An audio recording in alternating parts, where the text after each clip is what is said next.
Black Sunday. You know, I want to talk about warrior culture a little bit. And when I say warrior, I'm using it in a broad terminology. I'm using it in a philosophical sense. Because truly we don't live in a time and era where it's necessary for everybody to walk around, you know, with a sword or gun strapped to their hip and be a warrior. We can debate the philosophical merit of that, and while I do think that the majority of people should be armed and trained, of course, what I'm really referring to is our age of ease and affluence that we live in. We simply live in a time where it's pretty safe for the majority of us in, you know, at least in first world countries. But what brought this on, I was looking at some Super Sentai stuff, you know, from over in Japan, and I was thinking about something that Jason David Frank said in one of his videos, where he's talking about how over here, where we market it as the Power Rangers, that Saban treats it like a 30-minute toy commercial. And it made me think of some interviews I've seen with the old He-Man staff writers from back when I was a child. You know, Paul Dini and Straczynski and I don't even remember the majority of the names of the staff writers. Most of them I don't follow. Dini's a big hit in the comics world. Straczynski, of course, Babylon 5, and also does a lot of comics.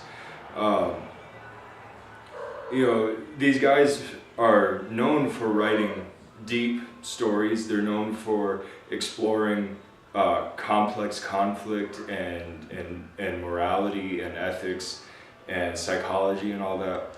And as they were staff writers on these shows, this was earlier in their careers, they were trying to put some of this into kids shows, because let's face it, kids need to be exposed to the complexities of conflict, to the really gray scale of morality, and not to this black and white simplified empty shell.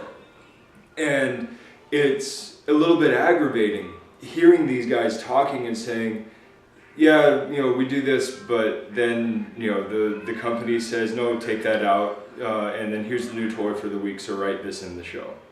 And that's it. It's all about merchandising. It's very smart business. They make a lot of money. I have no qualms with that. I have no qualms with good business. But for somebody who respects the role of the storyteller, for somebody who respects the role of stories, I have to say that I am disappointed, because it means that we're not passing on real warrior culture to our children. It's no wonder that the warrior spirit is all but gone in our society, that people are so soft and timid.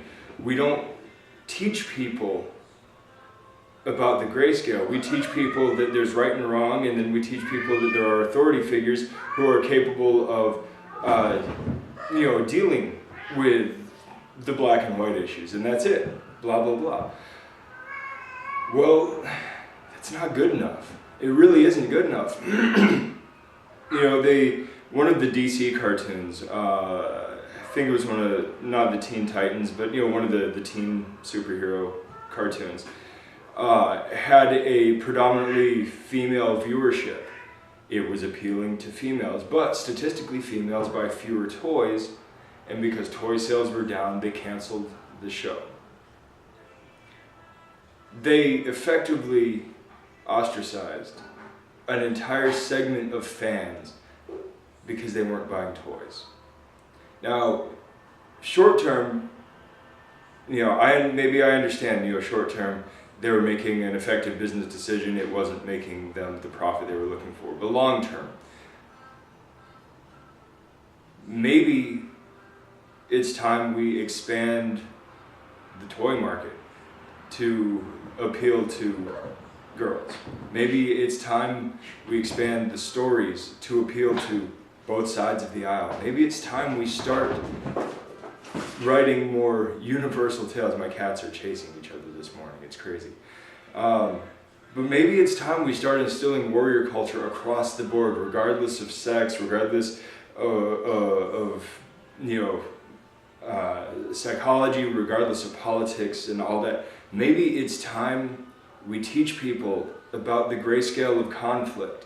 Maybe it's time we teach people the fact that life sometimes gets hard and sometimes you have to deal with it and you don't get bailouts. Maybe it's time we start teaching this stuff. We start passing this down to our children. If nobody else is going to write these stories, maybe it's you. Maybe it's me. I've got a few stories. I'm not much of a writer. My wife is. She writes horrifyingly dark stuff. But it's up to us to make that change. It's up to us to reinstill the warrior culture. If you believe in honor, write stories of honor, or at least pitch the ideas to a writer and have it written, or shoot it in a video, or pass it on orally, have campfire stories or something. But if you believe in honor and dueling and classical martial arts and stuff, tell those stories. If you believe in the more pragmatic side of it, and the down and dirty, the nitty gritty, the blood in the trenches and all that stuff, teach it. Do it right. But understand that life is extremely complex. Conflict is extremely complex. And when we share with children these stylized shells of shallow conflict, we give them a very skewed perception of the world and how it should be. So, do something with that. Take the ball and run with it. Nobody else is. And don't expect a big marketing machine to get behind you. They're not going to. You're going to have to build the influence yourself from the ground up. Because it's simply not marketable. It's not profitable. But if you're telling the story to tell the story, just tell the story. If it reaches 1, if it reaches 1 million, if it reaches 10 million, that's fine. But the fact is you have to tell the story because nobody else is going to. Let's raise a generation of warriors. Let's change the world together. Let's bring back the warrior spirit. And from my perspective, from my end, let's bring back nobility and honor. Because I think those things matter. I really do. I'll talk to you guys later. Good journey.